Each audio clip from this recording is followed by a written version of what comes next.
Hey, this is Matt once again. Welcome back to another review. There's another paid request, this time for Steven, who wanted my thoughts on AI, Artificial Intelligence, which is a 2001 film. And for those interested in requesting pretty much any type of videos, topics, reactions, reviews, re-reviews, randomness, whatever it may be, feel free to send it either directly to my PayPal or join my Patreon. Both links are down below in the info box. And I didn't realize Steven requested, Steven did, is this Steven Spielberg? Let me review one of your movies. But thank you so much for that. Now, this is a film that I don't know how I feel about it, but I know I don't hate it. This is a film that was developed by Stanley Kubrick for many years. And whether because he felt the technology wasn't ready for him to do it, or he just couldn't quite get the final touches to make that journey to making the film, he ultimately never did it. But he was friends with Steven Spielberg, and I guess maybe it's one of those things where he said, if anything happens to me, this seems a little bit more like your ballpark, feel free to make the movie. And Spielberg did. He did it, and so it's kind of a weird combination of Kubrick, like Spielberg kind of trying to be Kubrick, but at the same time doing his own stuff. I know a lot of people blame the last 30 minutes on Spielberg, but from what I understand, the last 20-30 minutes was all Stanley Kubrick's idea. And that's what Kubrick wanted. The finale that people call schmaltzy and corny or whatever it may be. Apparently that was Kubrick's idea. And that some of the more sappy moments Kubrick actually wanted, and that Spielberg actually tried to do a few more serious moments. It's definitely a film that for me has a bit of a cold feeling to it. I think what it is, the movie is about Haley Joel Osment, who was following up the success of The Sixth Sense. And we're in a future where William Hurt, who was in Altered States, he's in a couple of the Marvel films, including The Incredible Hulk, they're making these robots. And in this case, a robot child who can love. And people ask the moral dilemma, well, if a robot can love a person, what responsibility does that person have for this robot?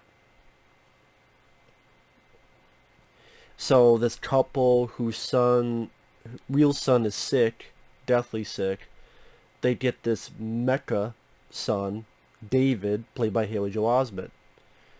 And the mom is freaked out about it, but the dad's like, hey, you know what, you want me to return it, this and that. She learns to like it. Haley Joel Osment, plays off, hey, you're my mommy. And it's just adoring her, loving her. She even gives him a present, this mecha teddy. Which I like the teddy bear robot. I thought it was cool. I thought some nice effects were worked on with that.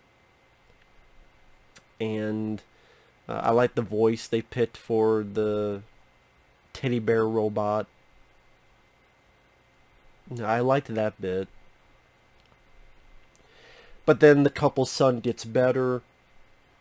The couple's real son is an asshole. He's a fucking prick, honestly. He's a fucking dipstick. Starts doing shit to purposely make David look bad. So then they're like, oh, we're going to return him. He'll be destroyed. And the mom is going to do it, but then she feels bad for David. So she puts him to the woods. And David's begging to be with her. She's like, I can't. And so David then follows on this journey because he was read Pinocchio, that if he finds a blue fairy, he'll turn to a real boy, and if he turns to a real boy, his mom will love him. And so on this journey, there's a point he's trapped in this thing called Flesh Fair, where robots are taken and blown up for the crowd, destroyed for the crowd.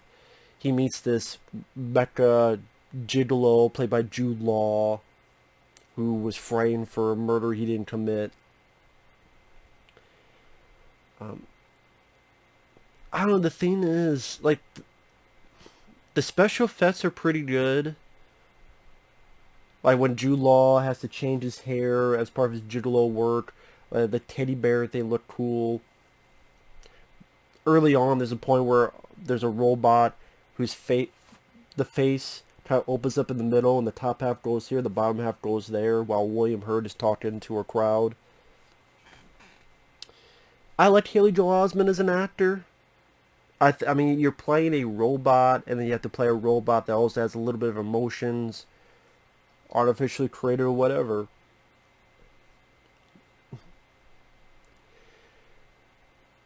I think Haley Joel Osment did what he could with the part. Jude Law, I thought he was interesting. Part of me wishes we followed him and his character.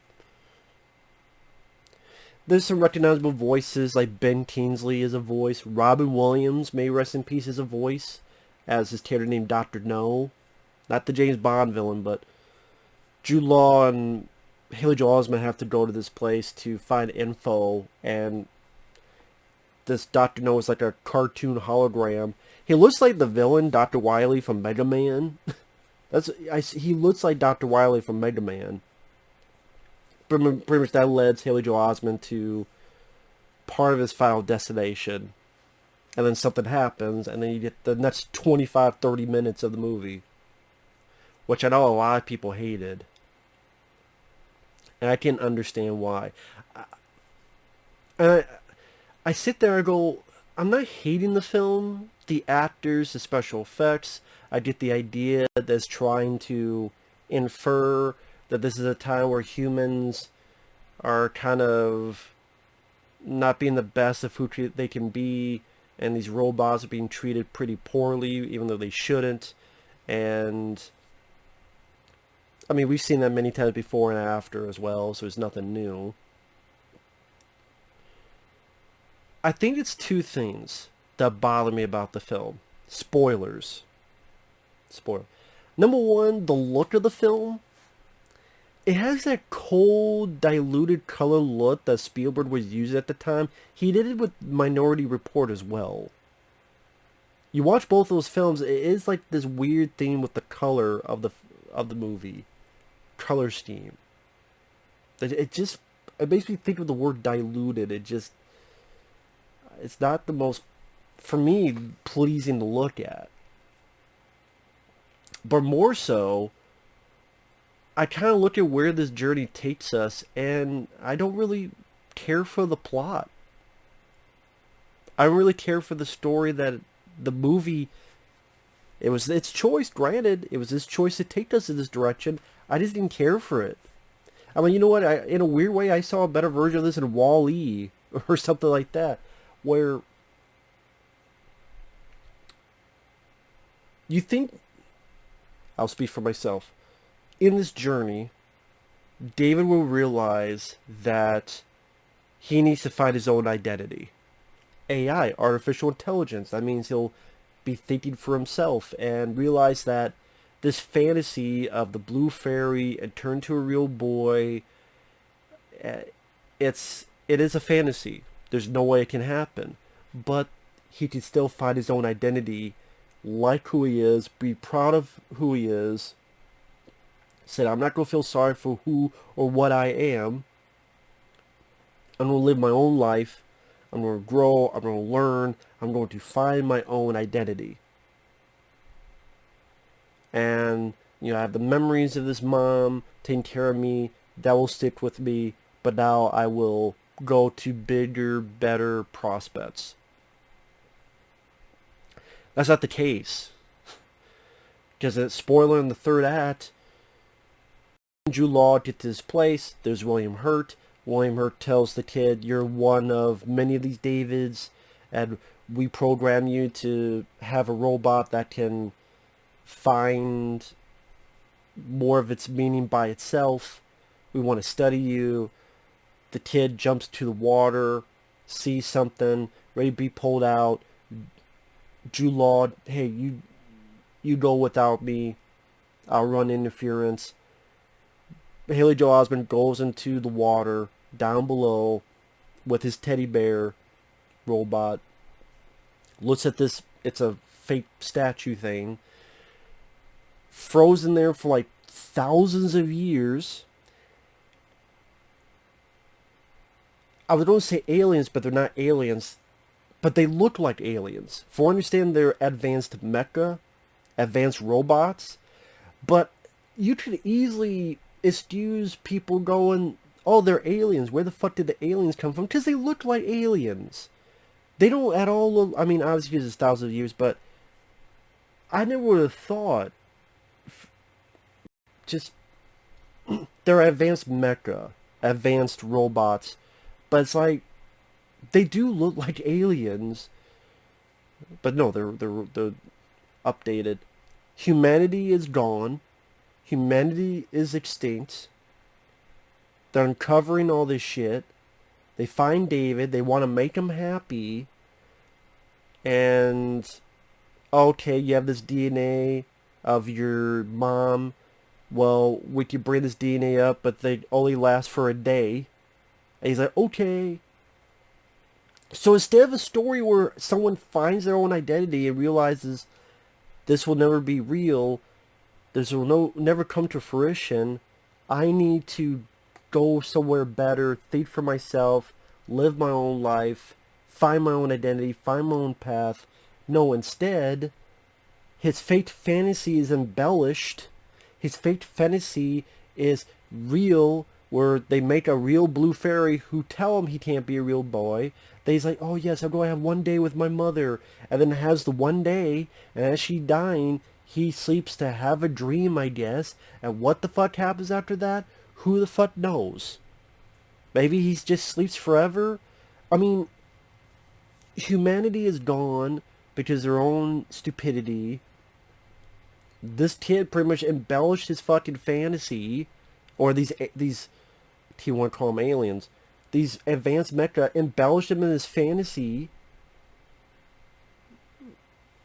And there's never any moment that you get the idea that, okay, he's come to a realization of what's really going on and the truth of the matter, and he'll go forth. No. You don't even think the character even learned anything. Like, usually within a journey you learn something, or maybe there's some kind of message or something you've gained from this journey. No, not the case here at all. He got to live the day with his mom, this fake mom.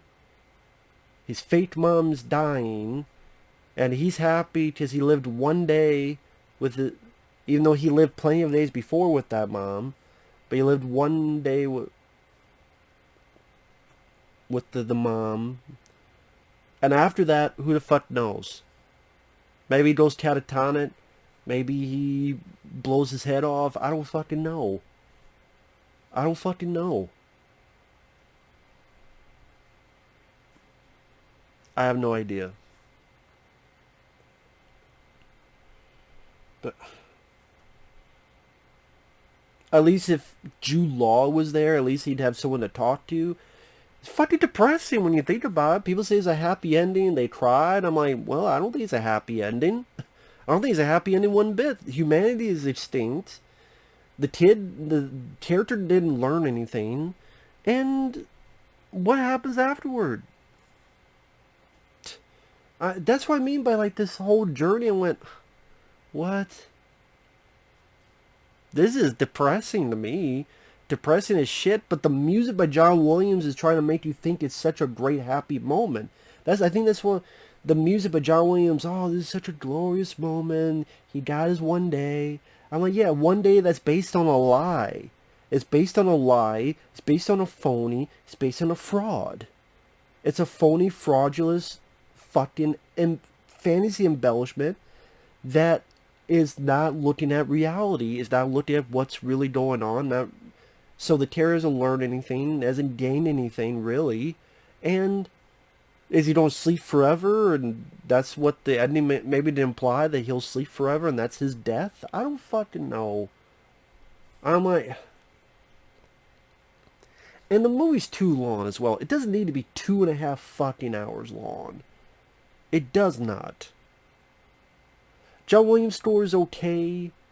I don't think it's as great as people make it out to be, but it's not bad. It's okay, but it's not like a John Williams score I would listen to by, just out of the blue. Again, the acting, especially Jude Law, not bad. Special effects, I don't think they're that bad, especially for 2001. Yeah, again, it's not 2010 or 2019. This is 2001. I think it's pretty decent for that time. The robot teddy bear I thought was a cool idea. I did some nice recognizable voices like Robin Williams. Miss that guy. But just the plot, the story, the journey, the pacing, they just bother me. And yeah, I don't know if I'd say I hate the film. They just bother me to the point that I don't really watch this film that much. I really don't. And it just maybe that's why it left me with a cold feeling at the end of the day. And that's just my thoughts on it. So with that said, thanks for watching. Take care. We'll see you guys later. Bye-bye.